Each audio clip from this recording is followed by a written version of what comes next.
Dragi prieteni, sper că numai prieteni, nu și neprieteni ai meritocrației, bine ați venit la cel de-al doilea congres Meritocrația.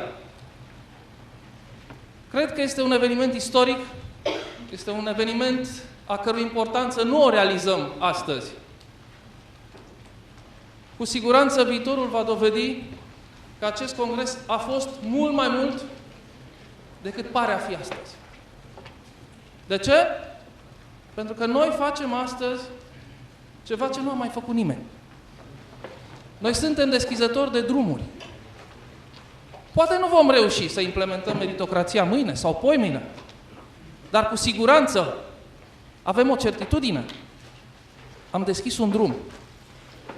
Noi, cei de aici, suntem cei ce văd viitorul. Acest lucru este foarte important. Am învățat în viață că orice faci, cel mai greu este începutul. O mașină e greu de pornit. Când ai ajuns la 90 la oră, o scoți din viteză și merge singură. Consumul mare, efortul mare este atunci când pornești un lucru, când deschizi drumul. Veți vedea. Voi, cei ce sunteți aici și scrieți istoria, veți vedea câți oportuniști vor veni peste ani și ani și vor spune: da, domne, și eu am fost, am crezut, știam că meritocrația va fi. Știam că ăsta e viitor. Sunt vitejii care se arată după război. Războinicii mari adevărat sunteți voi, cei ce ați deschis drumul. Necondiționat. Necondiționat. Necondiționat? Sigur că da. Necondiționat pentru că știți bine cu toții că aici nu împărțim ciolane. Aici nu împărțim sinecuri. Aici împărțim un singur lucru. Viitorul României. Și ne-l împărțim noi între noi și ne luăm în spate fiecare o cruce mare și grea pe care trebuie să o ducem pentru că întâmpinăm o opoziție extraordinară, o reticență, o contraforță din partea sistemului, a conservatorismului populației, a concetățenilor noștri care nu înțeleg că trebuie să schimbăm, care nu înțeleg că societatea trebuie să evolueze. Există un conservatorism în societate care face omul să fie reticent la nou, la progres, la evoluție. Cu asta trebuie să ne luptăm noi în primul rând. Și apoi, în al doilea rând, trebuie să ne luptăm cu profitorii actualului sistem, care chiar dacă înțeleg rostul evoluției, chiar dacă înțeleg logica pasului următor, chiar dacă înțeleg necesitatea evoluției spre meritocrația societății omenești, pentru că această țară să-și păstreze statutul de țară independentă și suverană, se împotrivesc din motive de interese personale. De ce? Pentru că vine și spun: dom'le, mai aproape de piele mi-e cămașa, mi-e maiul. Și lasă viitorul României, că oricum e terminat totul, că ăștia au pus mâna pe tot. Pe mine mă interesează să meargă mie bine, în primul rând. Este un mod de a gândi egoist. Trebuie să luptăm împotriva acestor oameni, care sunt conaționalii noștri. Sunt poate frații și surorile noastre. Lupta pe care trebuie să o ducem cu ei trebuie să fie o luptă non-violentă. O luptă a binelui împotriva răului. Trebuie să încercăm să-i convingem, să le arătăm calea cea bună, să încercăm să le deschidem ochii, pentru că ei trăiesc în întuneric. Prin agresivitate, prin violență, prin răutate, nu vom reuși. Vom eșua. Singurul mod în care vom putea izbândi în această luptă a noului împotriva vechiului este iubirea, dragostea, toleranța, umanismul, voința de a face bine. Am întâlnit în acești 2 ani de când mă lupt cu morile de vânt, precum Don Quixote, am întâlnit oameni care au vrut să mă sprijine, dar care au crezut că modul în care mă pot sprijini este un mod agresiv, de exemplu. Să convingă prin forță conaționalii noștri să ni se alăture. Să le bagi oamenilor binele cu deasila pe gât nu este o soluție. Nu poți să convingi pe nimeni răcnind la el și înjurându-l. Nu poți convinge pe nimeni arătându-te agresiv. Singurul mod în care putem învinge în această bătălie este cu vorba bună. Dar aș vrea să începem acest congres prin a răspunde unei întrebări pe care mi-au pus-o foarte, foarte mulți și probabil că sunt printre dumneavoastră mulți care ar vrea să știe cum am ajuns aici. Cum am ajuns la cel de-al doilea congres Meritocrația? Dragii mei, este o poveste lungă, dar eu am să o scurtez, pentru că timpul este limitat și aș vrea să vorbesc mai puțin eu și mai mult voi. Totul a pornit de la firea mea. Sunt un om care nu știe ce e invidia, nu știe ce e frica, în schimb am un mare defect. Am o slăbiciune mare. Detest nedreptatea. Mă revoltă nedreptatea. Este singurul lucru pe care nu îl suport, care mă irită, care mă scoate din calmul și echilibrul meu. Și mereu am avut probleme din această cauză în viață, de când eram mic. Neacceptând nedreptatea, într-o lume în care nedreptatea este ceva cotidian. E la ordinul zilei. Noi, cei mulți, nu trebuie să învățăm a fi drepți. Noi învățăm din școală că trebuie să înghițim nedreptatea. Noi trebuie să băgăm bine la cap, încă din primii ani ai copilăriei, proverbul, capul plecat, sabia nu-l taie. Noi trebuie să... Vă rog. Dar nici soarele nu-l vede și nici istoria nu consemnează. Vă mulțumesc, domnul Dan. Dragii mei, din cauza acestei fire a mea, am suferit foarte mult. Am suferit pentru că de câte ori am văzut nedreptate, m-am revoltat. Am suferit pentru că n-am putut face de cele mai multe ori nimic împotriva nedreptății. Și am ajuns la o vârstă de 35 de ani, 30-35 de ani, când am început să acumulez un pic de experiență și înțelepciune și mi-am dat seama că nu e o soluție a fi nefericit și a trăi în suferință, văzând atâta nedreptate, și că am obligația față de mine, față de copiii mei, am obligația față de acest pământ și acest popor, să fac și eu ceva, atâta cât îmi stă în putere să lupt împotriva nedreptății. Și am zis, Laurențiu, ce poți să faci? Cum poți să te lupți cu forțele astea uriașe, simboluri ale nedreptății, ale încărcării libertății, ale minciunii, care stăpânesc astăzi lumea? Și am început într-un mod naiv. Făcând pachete, făcând donații către copii orfani, către copii bolnavi de cancer, către spitale de copii. Dragii mei, tot ce câștigam prin sudoarea munții, prin sudoarea frunții, prin muncă, se ducea și nu realizam nimic. Azi hrăneam o gură flămândă, a doua zi mi se terminau banii și omul ăla era la fel, era tot acolo unde fusese înainte să-l hrănească. Și am zis, băi omule, asta nu e o soluție. Ce faci tu? Nu e nici măcar o picătură într-un ocean. Asta este ca un antinevralgic, ca un sfert de antinevralgic, când te doare măseaua de te nebunește. Și atunci am stat și m-am gândit, ce poți să faci, totuși? Că ceva trebuie făcut. Și mi-am dat seama că nu asupra efectului trebuie intervenit. Că nu efectul trebuie să-l rezolv eu, nedreptatea, ci originea nedreptății. Iar originea nedreptății era și este sistemul. Un sistem profund nedrept. Un sistem profund inechitabil. Un sistem profund nedemocratic.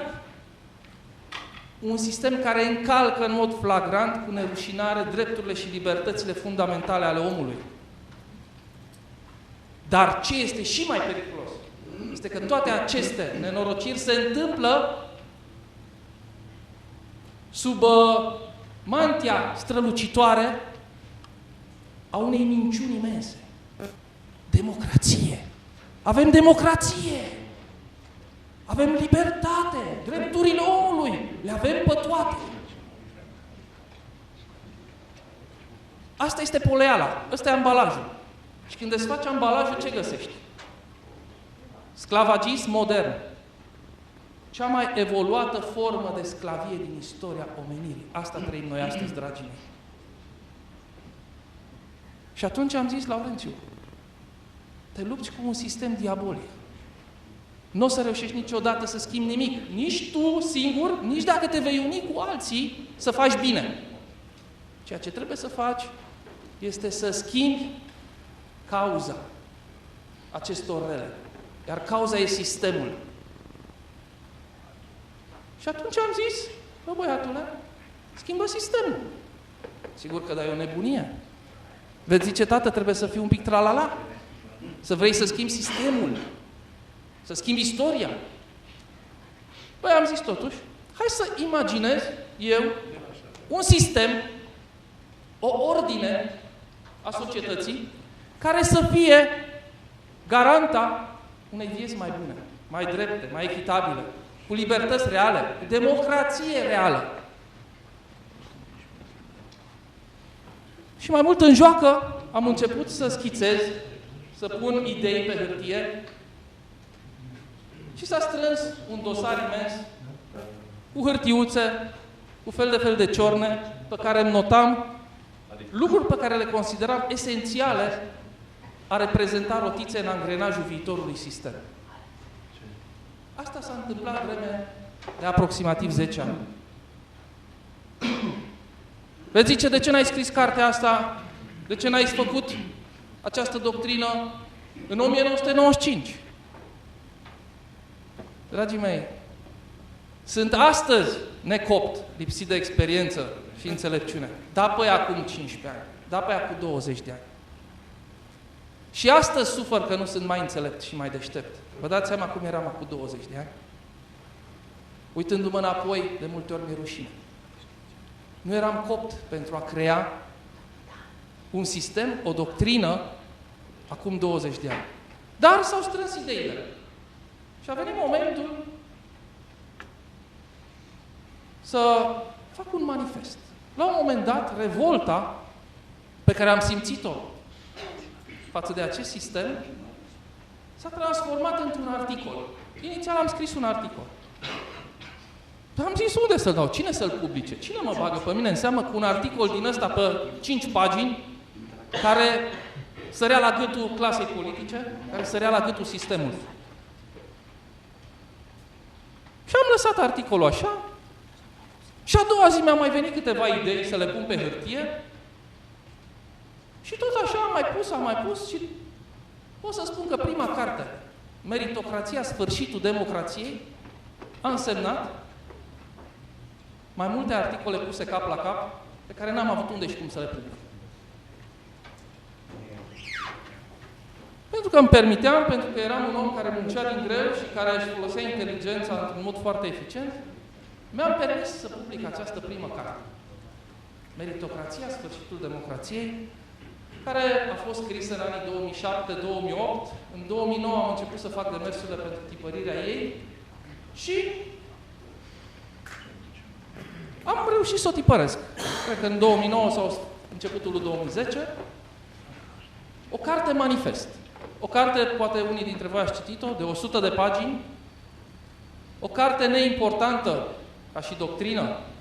O carte care, pot să spun eu că era, metaforic vorbind, o vrăbiuță.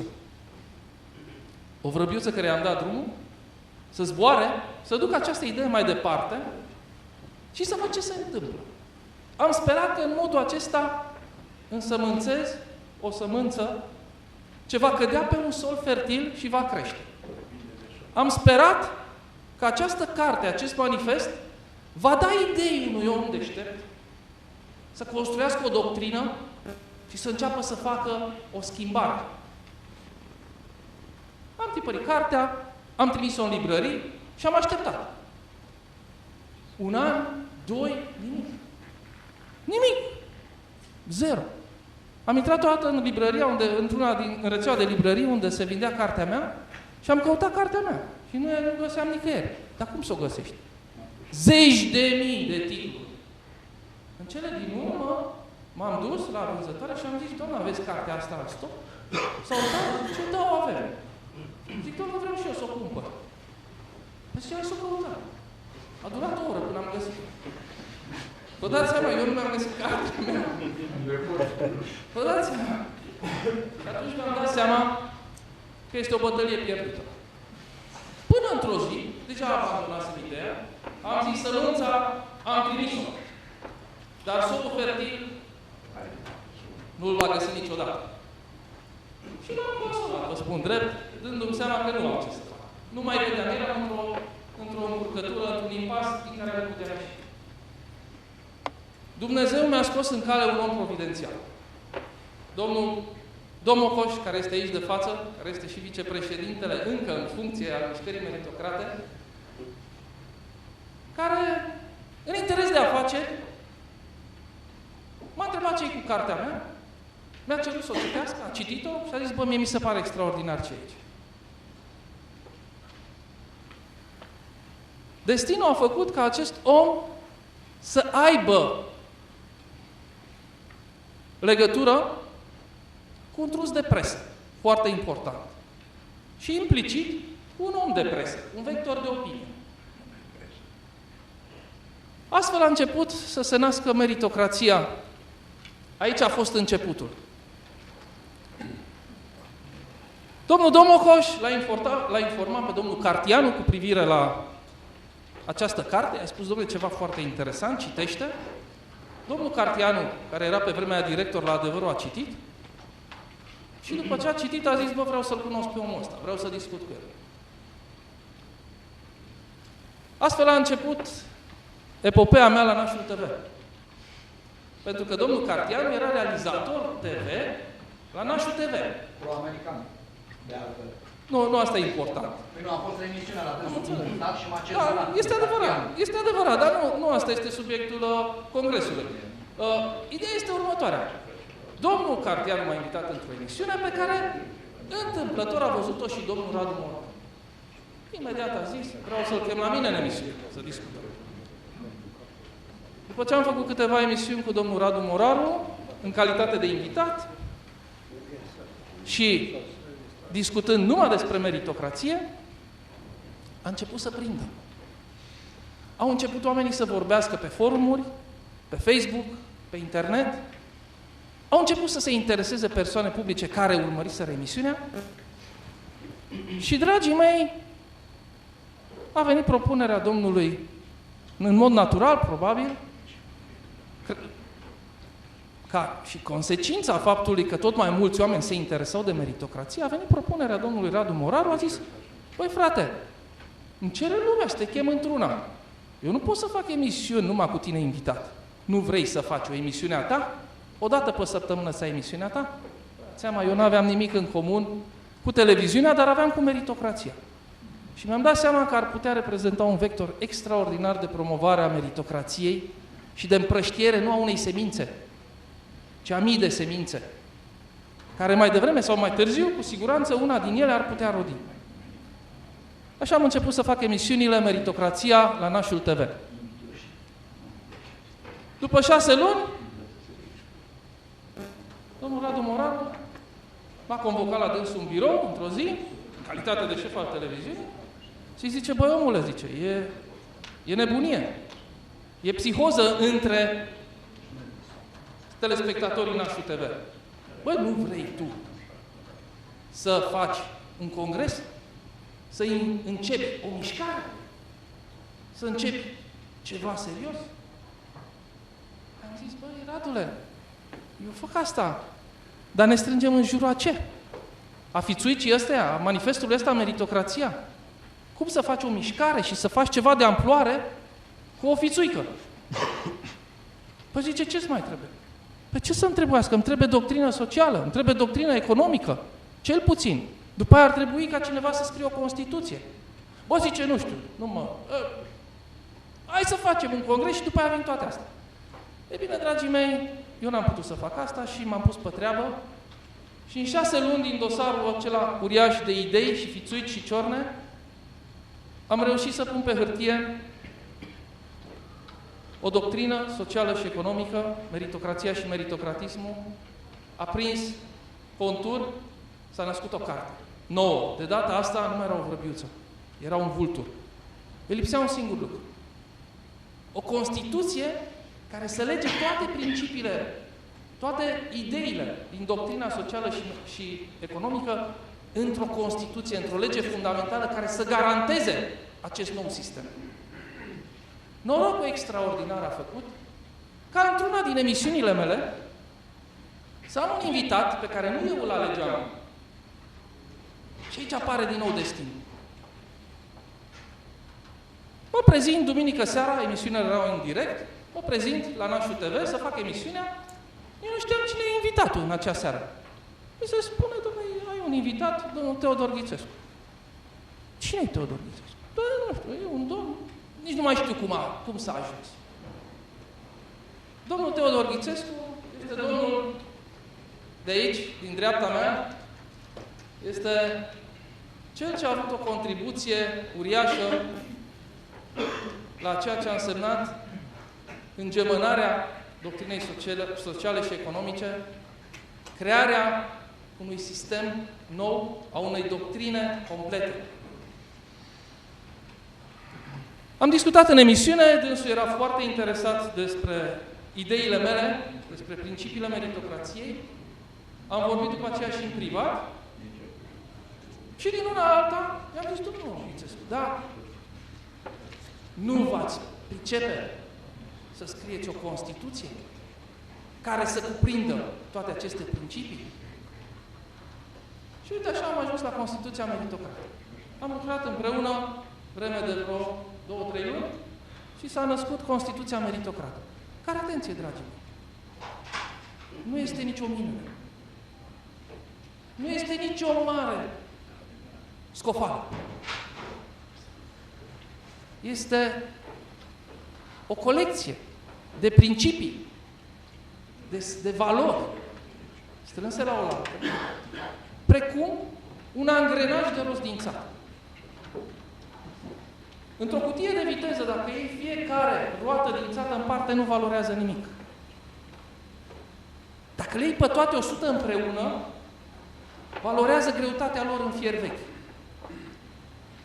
Dacă le pui să angreneze și intră o mișcare, la capătul la 100 de roți scoți altă mișcare, se numește că ai scos ceva deosebit.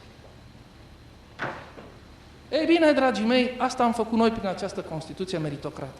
Am reușit să îmbinăm niște sisteme, niște principii, niște valori și să le facem funcționale ele între ele, să lucreze. Iar mai important decât toate acestea, era și este, din punctul meu de vedere, este o necesitate ca acest sistem să fie pus, să poată fi pus în practică. Degeaba ai creat tu cel mai frumos sistem din lume, dacă acel sistem este imposibil de pus în practică. Am consultat mari specialiști, vă spun sincer, nu mai este un secret, l-am ținut un timp secret, dar nu mai este un secret, pot să vă spun, am consultat, prin relațiile pe care le aveam în toată lumea, am trimis Constituția, am trimis cartea tradusă în limba engleză, în toată lumea la mari specialiști mondiali în sociologie și economie. Am consultat și un mare specialist în Constituții, unul dintre părinții Constituției actuale a României.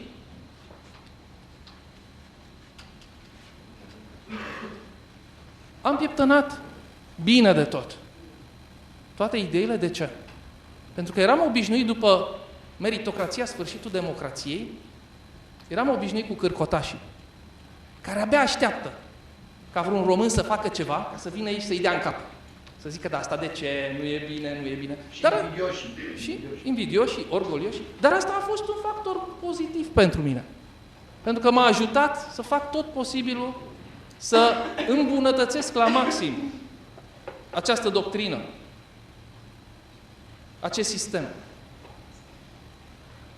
Ei bine, când am fost pregătit cu toate, i-am spus lui Radu Moraru, Radule, poți să-i dai drumul. Poți să organizezi congresul. Avem și cartea. Și vom lansa cartea și Constituția la congres, la primul congres Meritocrația. Radu Moraru, care, sigur că da, mulți puteți să-i faceți reproșuri, puteți să îi găsiți fel de hibe. Am auzit de multe ori despre băsismul lui și chestii de genul ăsta. Dragii mei, Și Monica Macovei. dragii mei, nimeni nu este perfect pe lumea asta. Nici eu nu sunt perfect. Acum, dacă Radu Moraru e curvar, de exemplu, dar a creat o operă desăvârșită, înseamnă că nu mai e bună opera din cauza că el este imoral? Dacă Radu Moraru a fost băsist și și-a dat seama că a greșit, înseamnă că Radu Moraru nu mai e bun? Că e demn doar de dispreț? Dar a persistat, stimate domn.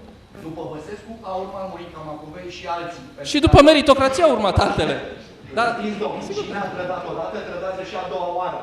Bine. Să fie foarte clar. El a trădat publicul. aveți dreptate, domnul Dan. Un jurnalist trebuie să aibă coloană vertebrală, veleități morale, onoare și demnitate. Mulțumesc. Să spunem adevărul.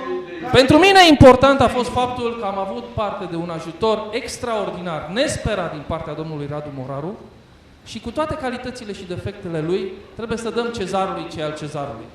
Fără dânsul, meritocrația nu ar fi existat astăzi și iar noi nu am fi fost azi aici. Vă spun sincer, fără ajutorul lui, fără să mă împingă de la spate, m-a împins de la spate, efectiv, nu ar fi existat astăzi meritocrație. Și am ajuns la primul congres, dragii mei, un congres foarte interesant. Cu oameni puțini, nu aveam membri atât de mulți cum avem astăzi. Cu greu am încropit o sală de, să zic eu, dacă eram 70-80 de participanți, din care 10-20 erau angajații mei. Deci, acum când mă uit înapoi, vine să râd. Dar a fost un congres care a fost transmis în direct de Nașu TV, s-au făcut discuții pe seama lui. Am avut și un invitat deosebit, un mare patriot român, și am o mare bucurie să vă spun că l-avem și astăzi alături de noi și mă bucur să-i rostez numele, este vorba de domnul general Chelaru. Domnule general, vă mulțumesc mult pentru prezență. E vecinul meu.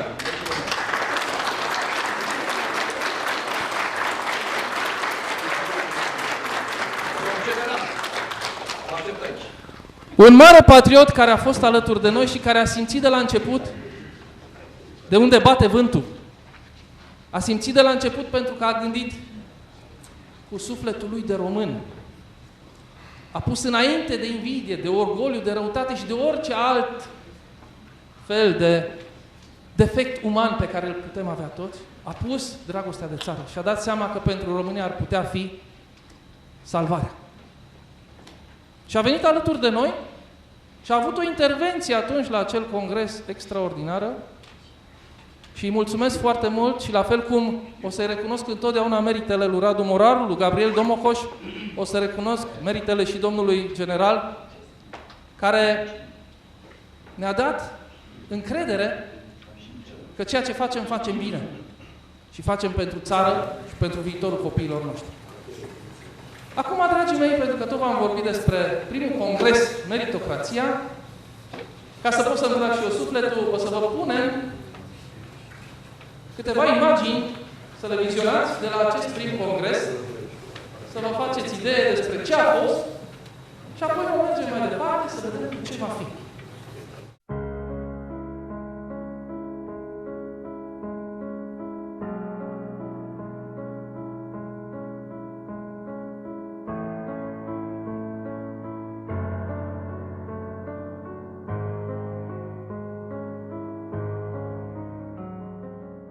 Bună ziua! Dragi prieteni, bine ați venit la primul congres mondial Meritocrația. De ce primul congres mondial? pentru că este prima oară în istoria lumii când se organizează un congres Meritocrația. Astăzi trăim împreună, cei de față, precum și telespectatorii care ne urmăresc duminică seara înregistrați de la ora 20 pe Nașul TV.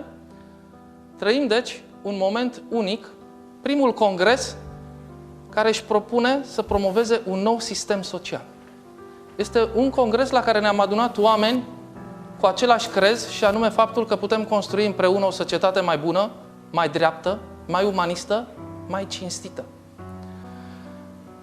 Cum am ajuns aici? Pot să spun că din punctul meu de vedere, involuntar. De ce? Pentru că atunci când am început acest proiect extraordinar numit Meritocrația, eu nu mi-am dorit să ajung vreodată să vorbesc de la un astfel de pupitru, nici nu am visat că am putea organiza un astfel de congres vreodată sau nu am visat că aș putea fi eu promotorul unui astfel de congres. Am început acest proiect Meritocrația cu un vis. Am visat că se poate trăi într-o lume mai bună decât cea în care trăiam.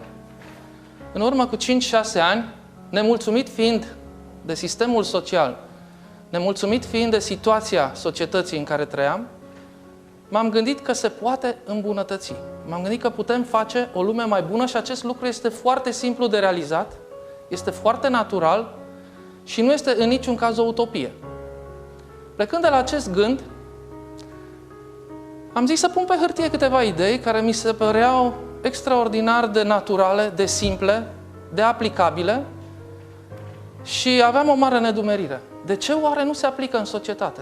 Ce o fi atât de greu, mă gândeam, să organizăm societatea în care trăim pe baze de cinste, de umanitate, de grijă față de om, să avem niște sisteme de valori la originea, la baza societății, care să ne facă cinste nouă oamenilor ce trăim astăzi, în secolul 21, pe această planetă.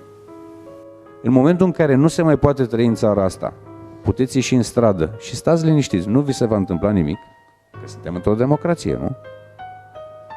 Și doi, puteți vota atunci când există variante pe piață. Doar că până acum noi n-am avut variante. Eu și cu Grigore și cu alți colegi din presă ne-am dat seama că, dumne, aici are dreptate Laurențiu. Dumne, între cine să votezi? Între un hoț și o curvă? Între un bandit mare și un bandit și mai mare? Că de fapt asta au reușit băieții, vopsindu-se în atâtea culori, dar de fapt sunt tot aceiași băieți, deștepți, doar că unul îi spune nu știu cum, unul spune nu știu cum, în final pe oricine alege, tu ajungi tot la mâna lor. Ia gândiți-vă de câte ori ați ales ceva și în Parlament s-au răsucit, s-au pararăsucit, s-au făcut alianțe și găsim pe toți în taberele dușmane. Deci noi am votat împotriva unei tabere și acum găsim că de fapt tabăra aia s-a dus în partea cealaltă. Păi stați fraților, înseamnă că suntem prostiți pe față. Și înseamnă că suntem proști, dacă nu ne dăm seama. Am venit aici nu doar dintr-o curiozitate intelectuală, ci dintr-o obligație morală. Îmi îngădui să spun că suma interogațiilor, suma întrebărilor personale sau colective nu este o întâmplare. Se pare că masa critică a deziluziilor acestui popor a fost atinsă și soluții de tarabă sau de buzunar, improvizații de genul celor pe care le-am văzut, trebuie eradicate totalmente, pentru că, așa cum s-a apreciat și bine s-a apreciat, suntem în fața unei imposturi nemai întâlnită, în care viciul, bagatela, imoralul sunt puse drept virtuți, afișate ca atare și vândute ca marfă tuturor celor care încă nu mai pot, dintr-un motiv sau altul, să facă diferența. După ce am citit cartea, am spus că sunt niște lucruri foarte elementare și chiar de bun simț și cred că nu există om normal și sănătos din punct de vedere al facultăților mentale care să nu le susțină. Sincer. Poate nu în totalitate. Avea dreptate Radu Morar. poate sunt unele prea extremiste sau poate la unele încă se mai poate ajusta sau se le poate da o altă, să zic, formă. Dar ideea de bază sau cele 3 principii enumerate de domnul Primo trebuie respectate, indiferent de societate, indiferent că se numește meritocrație, democrație sau comunism până la urmă. Nici nu contează. Sunt 3 elemente de bază pe care se bazează orice societate sănătoasă. Vă spun că nu sunt de acord cu domnul Radu Moraru în prisma faptului că nu crede că se va dezvolta acest fenomen. Se va dezvolta dacă o persoană ca mine, care am făcut un pas foarte mic, ca domnul Carteanu, care poate a făcut unul și mai mare, ca domnul Moraru, care a făcut unul foarte mare, și ca noi toți care ne-am întâlnit aici, dacă vom face pași, fie aici de furnicuță, în timp, eu zic că bulgărele mic se va face unul mare. Meritocrația nu înseamnă să schimbăm un sistem cu alt sistem. Nu înseamnă să-i dăm jos doar pe acești trădători care conduc acum țara. Nu înseamnă să facem alegeri în funcție de valoare. Înseamnă cu mult mai mult. Înseamnă a redescoperi valoarea umană. Aici este accentul pe care vreau să-l pun. Latura spirituală a acestei mișcări. Vedeți dumneavoastră, în momentul în care vom redescoperi această latură umană, aceasta va genera demnitate. Demnitate care pentru oamenii politici înseamnă orgoliu. Demnitate nu înseamnă obligație sau datorie. Demnitate înseamnă cu mult mai mult. Înseamnă a realiza că noi nu ne aparțim nouă înșine, că nu aparținem familiei noastre sau grupului de interese, că noi aparținem existenței și avem o datorie față de existență. Trebuie să întoarcem ceea ce am primit. Față de întreaga existență, nu de specii. Că nu ne respectăm nici mediul în care trăim. Nu respectăm nimic. Și întrebarea este, de unde atâta insensibilizare? Cum de s-a ajuns în situația să nu mai avem ochi de văzut și urechi de auzit? Cum în jurul se petrec atâtea lucruri? Am o bine. Și nu reacționăm, nu avem o reacție în care instinctul de conservare, de supraviețuire nu mai funcționează. Eu știu, când se bagă mâna în buzunar, când se pune piedică, când se dă brânci, ai o reacție. Bun, nu avem inițiativă, nu putem acționa, nu avem suficientă încredere în noi. Dar trebuie să reacționăm. Noi nu mai reacționăm. Noi am pierdut un element vital, acela de a reacționa. Suntem extrem de permisivi. Capul plecat, sabia nu taie, ne facem frate. Poate am supraviețuit ca nație, ca națiune, ca țară. Gata, a venit momentul în care să renunțăm la modul ăsta permisiv de a lăsa să se facă istoria peste capetele noastre.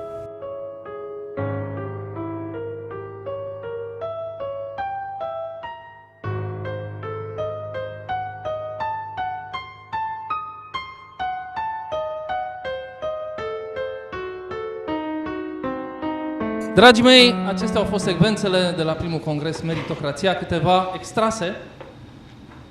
Și aici a început epopea.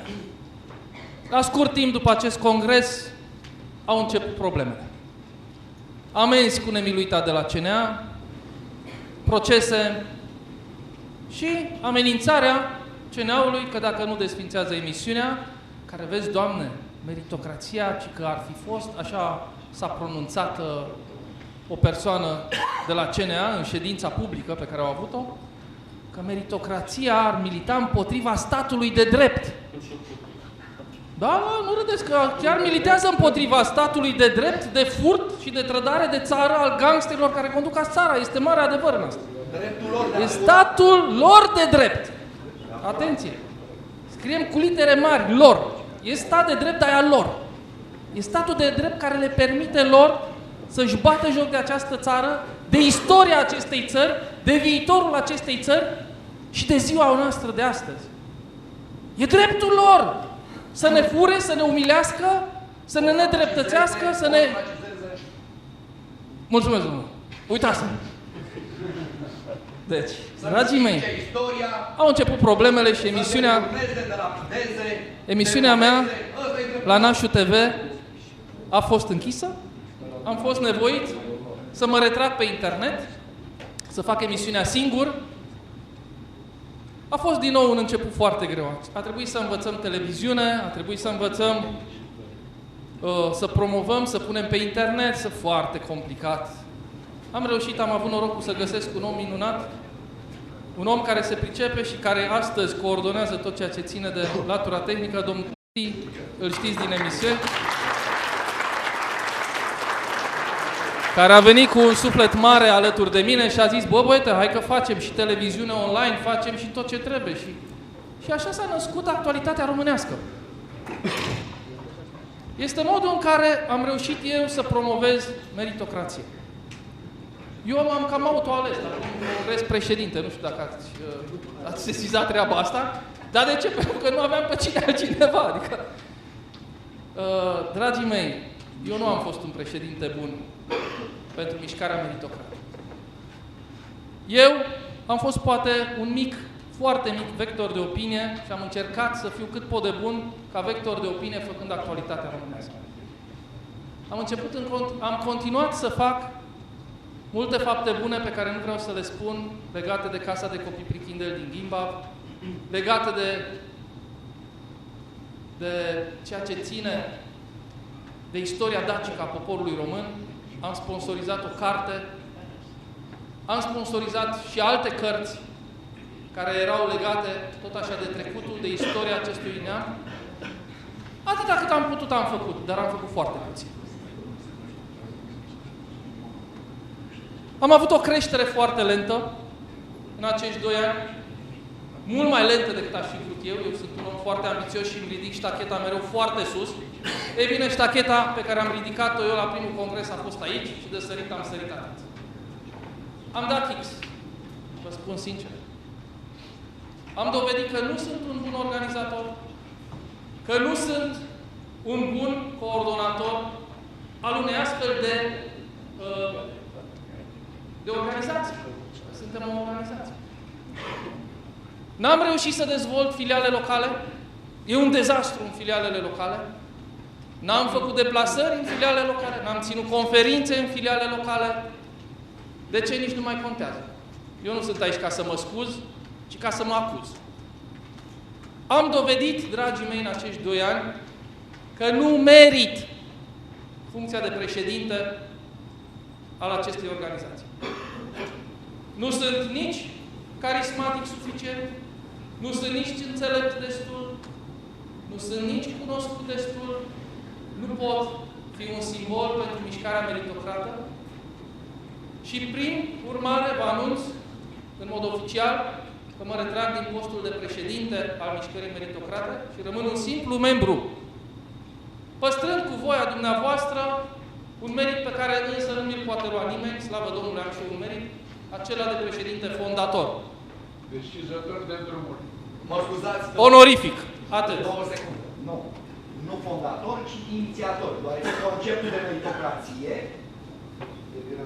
din antichitate. Pe Confucius nu putem să-l punem. Să fim corecți. Pe Confucius nu putem să-l punem președinte fondator. Mă rog, eu mi-am luat titlul ăsta așa simbolic de președinte fondator. În consecință, dragii mei,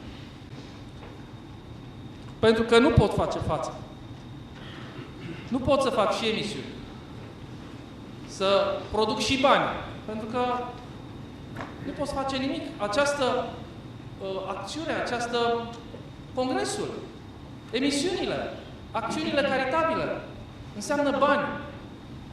Este o lume care se învârte în jurul banului și ne place, nu ne place, tot la bani ajunge. Trebuie să produc bani. Și ziua are și pentru mine 24 de ore ca pentru ceilalți. Trebuie să și produc banii, trebuie să fac și actualitatea românească, trebuie să mă ocup și de acțiunile caritabile, trebuie să mă mai ocup și de familie și trebuie să mai joc și eu câte un fotbal și un tenis, din când în când. Asta e adevărul. Ei bine, dragii mei, nu pot să mă mai ocup și de organizarea și construcția aceasta extraordinară în toată țara, în filiale județene. Pentru acest lucru avem nevoie de un organizator. pe care nu pot să-l aleg eu. Noi suntem aici o democrație, o superdemocrație. Meritocrația înseamnă nu democrație, înseamnă superdemocrație. Îl vom alege împreună. Dar nu trebuie să uităm că suntem mai presus de orice, suntem o meritocrație. Cel ce va conduce, cel ce va coordona filialele, trebuie să dovedească că poate. Trebuie să vă convingă pe voi, membrii, că este capabil să o facă.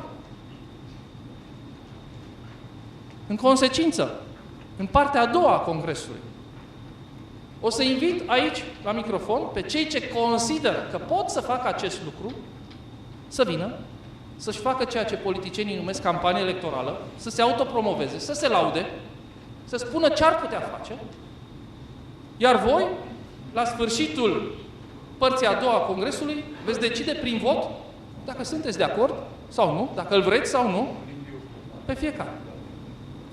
O să vă explic modalitatea de vot în partea a doua, asta în condițiile în care avem pe cineva care să se ofere să facă acest lucru. Funcția pe care o va ocupa, funcție, este simbolic. Noi aici nu avem funcții, nu suntem șefi. Dar nivelul de pe care va coordona această acțiune organizatorică se va numi funcția de vicepreședinte. Și acum am să vă vorbesc despre cum văd eu lucrurile pentru funcția de președinte. Dragii mei, președintele trebuie să fie un simbol. Nu trebuie să fie omul care duce saci în spate. Nu trebuie să fie cel ce cară pian. Trebuie să fie pianistul. Președintele trebuie să fie un om, după părerea mea, un om care, înainte de orice, să fie un tip nepătat. Un om care să aibă un trecut, nu perfect, că e greu să găsești un sfânt, dar care să aibă un trecut mai bun, mai curat, decât al multor altor. Trebuie să fie un om despre care să nu se poată spune că a fost un trădător de țară, că a fost un șpăgar, sau mai știu eu ce altceva. Trebuie să fie un om care să aibă o imagine publică, care să fie un VIP. Trebuie să ne adaptăm lumii în care trăim. Președintele nostru va fi candidatul la alegerile prezidențiale de peste 5 ani. Va fi omul care va propune românilor Constituția meritocrată. Și are șanse imense să câștige, pentru care este ca o mașină cu un motor extraordinar. Gândiți-vă, ultimele sondaje de opinie arată că peste 90% dintre români îi disprețuiesc profund pe politicieni și partidele. Pe un astfel de fond, dacă vii cu o ofertă, fără partide, fără politicieni, succesul este 75% garantat. Mai trebuie să fie un om plăcut. Un Petre Roman, între ghilimele. Între ghilimele! Să aibă plovă, să fie carismatic, să-l placă fetele de la Paca, să danseze cu fetele de la Căpâlna. Avem nevoie, asta este campania electorală, astea sunt alegerile, asta votează lumea. Să fie bun organizator, să fie integru, să nu facă compromisul nici cu fondator. Mulțumesc, domnul Dan, asta am vrut și eu să zic. Mi-ați luat vorba din gură. Deci, dragii mei, Bineînțeles. ne trebuie un lider, o personalitate publică marcantă, Nu de vrăjitori avem nevoie. de mare înțelepciune și mai ales, mai presus de orice, de mare curaj. De ce? Pentru că îți trebuie mult curaj să apari în alegerile prezidențiale cu acest program pentru români, Constituția meritocrată, un nou sistem. Dar, dacă vom avea omul potrivit, având acest ascendent extraordinar în rândul cetățenilor, și anume sațietatea românilor la ceea ce înseamnă partide și politicieni, vom putea câștiga lejer alegerile prezidențiale de peste 5 ani. Asta este problema. Eu am identificat 3 persoane care ar putea fi președinții ai mișcării meritocrate. În 20 de milioane de români, credeți-mă, m-am gândit multe zeci de ore. Cine ar putea fi? Am căutat mulți oameni, i-am studiat pe mulți. Sunt 3 oameni cu privire la care eu sunt convins că dacă ar accepta acest rol, alegerile prezidențiale ar fi câștigate în proporție de 90% și am avea peste 5 ani un nou președinte, iar după un an, un nou sistem, o nouă Constituție. Asta este problema cea mare. Trebuie să discut cu cei 3, să iau în ordinea în care consider eu că ar putea fi șansele mai mari de succes și să încerc să-i conving. Pe unul din ei. Nu, eu nu. Eu, începând de astăzi, sunt un simplu membru. Sunt ceea ce sunteți voi toți. Un vector de opinie. Fiecare dintre noi trebuie să fim un, între ghilimele, primul Laurențiu. Să încercăm să promovăm. Nu toți puteți să faceți asta printr-o emisiune Actualitatea Românească. Dar aveți alte mijloace. Puteți să vorbiți la servicii, puteți să vorbiți pe Facebook, puteți să combateți pe forumuri. Fiecare din voi aveți instrumente specifice de comunicare. Fiecare dintre voi aveți un alt stil de a comunica. Nimeni nu poate să spună, domne, ăsta este tiparul, ăsta e modelul, uite, asta trebuie să spui când vrei să convingi pe cineva. Trebuie să faci un singur lucru. Să pui voința de a face bine atunci când stai de vorbă cu oricine, omul ăla să simtă că tu ești sincer și vrei binele țării și nu binele tău personal, că ești dezinteresat. Și dacă ești pătimaș, dacă ești pătimaș. Deci sunt și oameni pătimași, sunt și oameni agresivi. Așa sunt ei. Eu sunt pătimaș. Nu poți să reproșezi unui om, băi, de ce ești tu așa de agresiv când promovezi meritocrația? Eu vă spun, prin agresivitate verbală, prin violență verbală. Dacă îl înjuri pe celălalt că nu se lasă convins, n-ai să rămâni. Dacă îl cerți, domne, de ce nu ești tu în PSD? Nu o să-l convingi. Cu bunătate, cu dragoste, arătându-i care e crezul tău, mai repede poți să-l convingi. Dar, prin violență și prin agresivitate, niciodată. Dar, poți să schimbi firea, caracterul omului. Fiecare promovează cum știe, cum se pricepe. Sigur, primesc de multe ori telefoane, mesaje, ia uite membrul ăla de partid, membrul ăla al mișcării meritocrate, ia uite cum promovează meritocrația, nu o face bine, e agresiv, e violent. Păi ce pot să fac? Pot să-i schimb eu caracterul? Fiecare face cum poate, cum este firea lui. Este bine oricum. Ideea este însă alta. Un membru al mișcării meritocrate, care vorbește despre meritocrație și încearcă prin mijloacele lui să convingă pe altul, dar își pune pe internet, pe pagina lui de Facebook, poze cu femei goale sau mai știu eu ce prostii, aduce mai mult de servicii decât servicii mișcării meritocrate. Atunci îl rog mai bine să se abțină, să promoveze meritocrația, pentru că strică imaginea meritocrației. Noi aici, dragii mei, suntem o mână de oameni tare buni și blânzi. Vă spun, stând în mijlocul vostru, eu sunt un om mai senzitiv. Simt foarte multă energie pozitivă. Suntem o mână de oameni curați, cu suflete bune, dezinteresați, care vrem să facem bine. Pentru mine asta este cel mai important. Am reușit în sfârșit în viața asta să-mi găsesc culcușul meu. Mediul meu prielnic dezvoltării. Am reușit să mă pun în mijlocul unor oameni cu suflete bune. Pentru că atunci când ies afară în junglă, întâlnesc ură, răutate, invidie, violență și mi-e tare rău. Până la urmă, meritocrația este lupta binelui împotriva răului. Noi trebuie să luptăm împotriva răului cu armele noastre, cu armele binelui, cu iubire, cu toleranță, să-i acceptăm pe ceilalți așa cum sunt. Niciodată noi nu o să reușim să convingem să ni se alăture oameni răi. Oamenii răi nu ni se vor alătura. Nici nu încercați să-i convingeți, că nu veți reuși. Noi trebuie să-i convingem pe cei buni să deschidă ochii, să vadă adevărul, să vadă viitorul. a te lupta cu forțele satanei, este o luptă inutilă, inegală și prostească. E o vorbă care spune așa, Sfântul Domnul.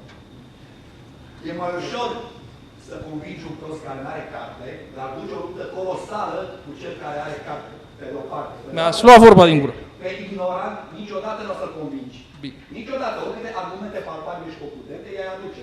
Legat de caracter. Inteligența fără caracter nu face nimic. În schimb, caracterul fără inteligență poate multe. Mulțumesc. Mulțumesc de observație. Și în altă ordine de idei. Haideți că vă vine rândul la... Către copii, Da. da? Nu trebuie să facem public. Spune Dumnezeu, dacă faci milostenie, nu face în fața oamenilor.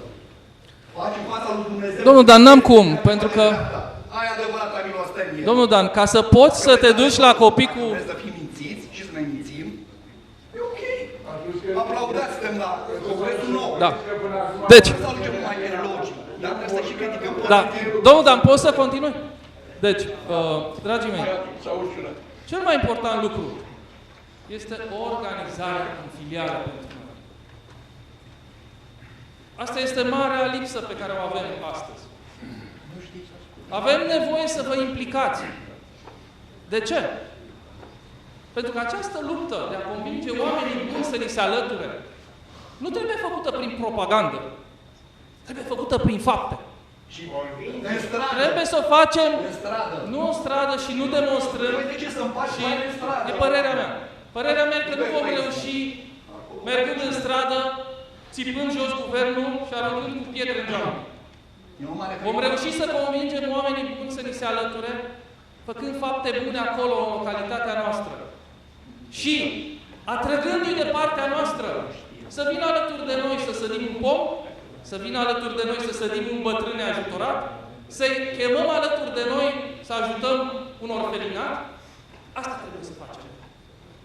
Noi suntem oameni buni, dar nu știm să arătăm asta. Și nu știm să ne unim oamenii buni. Asta este cea mai mare pacoste a sistemului actual. Oamenii buni ca noi sunt dezbinați, iar oamenii răi sunt uniți. S-au unit în partide. Ei și-au făcut clicile lor prin care să-și urmărească interesele personale. Noi ăștia buni nu suntem organizați, nu suntem uniți, suntem dezbinați și fiecare pe cont propriu. A venit vremea ca și oamenii buni să se organizeze într-un fel.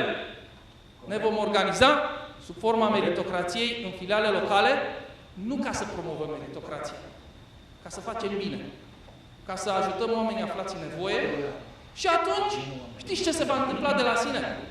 Vom crește ca și grupuri de oameni buni, iar meritocrația va veni de la sine. Meritocrația, la un om cu suflet bun, uitați-vă la voi. V-ați regăsit? Foarte mulți dintre voi mi-ați spus, domne, parcă aș fi scris eu cartea asta. Parcă aș fi făcut eu principiile astea. Le aveam în minte. Așa este. Meritocrația nu este creația mea. Este o creație pe care le-au toți oamenii buni în mintea lor. Este un sistem de valori care stă la temelia oricărui om bun. Eu n-am făcut decât să pun acest sistem de valori pe hârtie. Fiți buni, organizați-vă în filiale locale pentru a face fapte bune și restul va veni de la sine. Vom deveni o forță. Și atunci vom putea apărea ca o contrapondere la forțele răului, la partide, la mafioți, la gangsteri. Nu patricid între noi. Chiar dacă nu suntem de acord unul cu celălalt. Mulțumesc, domnule. Este, după părerea mea, modul în care va trebui să promovăm noi meritocrația este acela al unei religii. Așa cum creștinii, acum 2000 de ani, au transformat creștinismul într-o religie mondială și astăzi sunt aproape 2 miliarde de creștini în lume, care după, atenție, în anii 100-200 era noastră, creștinii erau prigoniți și era vai de mama lor. Așa cum suntem noi astăzi. Interziși de CNA, iată, trebuia să transmitem în direct Congresul Meritocrația. Am făcut teste, am făcut tot ce trebuie. Am venit aici cu o zi, cu 2 înainte, am pregătit tot. Când am venit astăzi, ce credeți? Din 2 linii de internet nu funcționează niciuna. 2! Niciuna nu funcționează. E pentru prima oară în istoria hotelului că nu funcționează niciuna. Așa că nu mă pot ține de cuvânt și să transmitem în direct Congresul Meritocrația. Am promis oamenilor că vor avea congresul în direct, am făcut teste, am făcut probe, am zis, domnule, dacă cade o linie de internet, ce se întâmplă? E a 2. Bă, la a 3-a nu m-am gândit. Sabotaj, boicot, din partea mea. Nu știu, nu zic nimic. Eu am sabotat. Dar, ce vreau să vă spun? Trebuie să construim meritocrația ca pe o religie. De ce? Pentru că dacă vom deveni, de exemplu, partid, asta am fost sunat de la CNA, de la un om care mă simpatizează. Și mi-a zis, domnul primul, fost, domne, partid și ești chiar ok, ești în regulă. Te încadrezi în sistem. Nu m-a fost partid. De ce? Ca să poți fi desfințat după aia. Ca să poți fi arătat cu degetul. Ia uite, sunt la fel ca ăia. Care e diferența? Luați exemplul PPDD-ului. Nu? Au venit pe cai mari, schimbăm sistemul, suntem împotriva politicii, a politicienilor. Facem partid doar așa, ca să putem lupta din interior. Și au luptat din interior. Ați văzut cum și-au vândut toți posturile și au trecut ba la UNPR, ba la PSD, ba la PNL. Și astăzi nu mai există niciun PPDD, niciun antisistem. Păi lumea s-a cam convins ce înseamnă partidul antisistem. Înseamnă niște ciolănari noi cu apucături vechi. Sinecuriști. Ei bine, dragii mei, nu trebuie să devenim o țintă. Nu vom fi oficiali. Noi suntem aici. Suntem o organizație civică. Suntem mai mulți români cu suflet bun care s-au adunat să stea de vorbă despre ce pot face pentru România. Dar nu există nici ca partid, nici ca nimic. Totul este sub egida Fundației Primo, care este o fundație de binefacere. Nimeni nu ne poate ataca. Pe filiale vom avea coordonatori și membri fără cotizații, fără carnete, fără formă juridică. Poți să ataci pe cineva care nu există? Poți să împuși pe cineva care nu există? În cine trag? N-au în cine să tragă. De-aia sunt și disperați, că n-au în cine să tragă. Nu știu de cine să se lege. Auziți ce informații am primit ieri, ce găselniți au acum? Să interzică mișcările. Cu dedicație pentru meritocrație. S-a pus problema, am înțeles, foarte serios. Mișcarea meritocrată crește foarte sănătos, foarte mult și trebuie făcut ceva împotriva lor, să se facă partid. Și pentru că, vă spun sincer, s-au făcut presiuni enorme asupra mea să ne transformăm în partid. Și pentru că am refuzat, se discută acum la nivel înalt interzicerea mișcărilor. Și în curând o să ne se interzică gândurile. Bă, dar ai să te mai gândești? Ce gândești tu așa de capul tău? Ca să vedeți până unde se poate ajunge, unde poate ajunge omul ca să-și păstreze ciolanul. Până la ce disperare se poate. De-aia vă spun, părerea mea e strategia pe care trebuie să o construim pentru mișcarea meritocrată trebuie să fie aceasta. A unei religii. Și vă spun o chestie, am observat și mi-a plăcut foarte mult modul în care iehoviștii au crescut și sunt de ordinii sutelor de mii. Stau în parc aici, vis-a-vis de putere, cu revistuțele lor, cu mult suflet cald și bun, niște de vrem să vă informăm ce facem noi, despre ce acțiuni caritabile facem, despre ce acțiuni frumoase facem, despre ce acțiuni culturale facem, despre crezul nostru cu Dumnezeu. Da sau nu? Vrei să stai de vorbă? Foarte. Exact la fel trebuie să procedăm. De ce? Noi trebuie să luăm din natură, din societate, exemplele de succes. Și acest exemplu al jehoviștilor a fost pentru mine elocvent, cum din nimic poți să devii mare și puternic. Și m-a inspirat. Și cred că ar fi un model de urmat. Să nu credeți că sunt jehoviști. Atenție! Ca să vorbești de Dumnezeu. N-am treabă cu... Cine este? Da. Cine este Dumnezeu? Și să spuneți-vă dacă nu știi cine este Dumnezeu?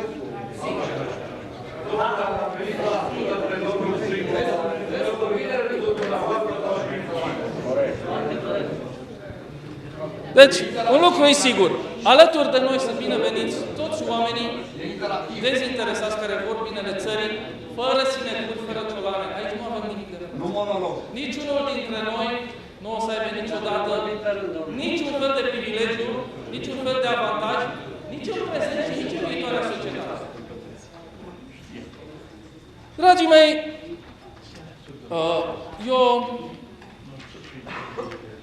aș dori acum să vă spun câte ceva despre viitorul statut al mișcării meritocrate. Avem nevoie de un statut. Eu am însăilat un model de statut pe care îl aveți toți în mapele dumneavoastră, pe care le-ați primit la intrare.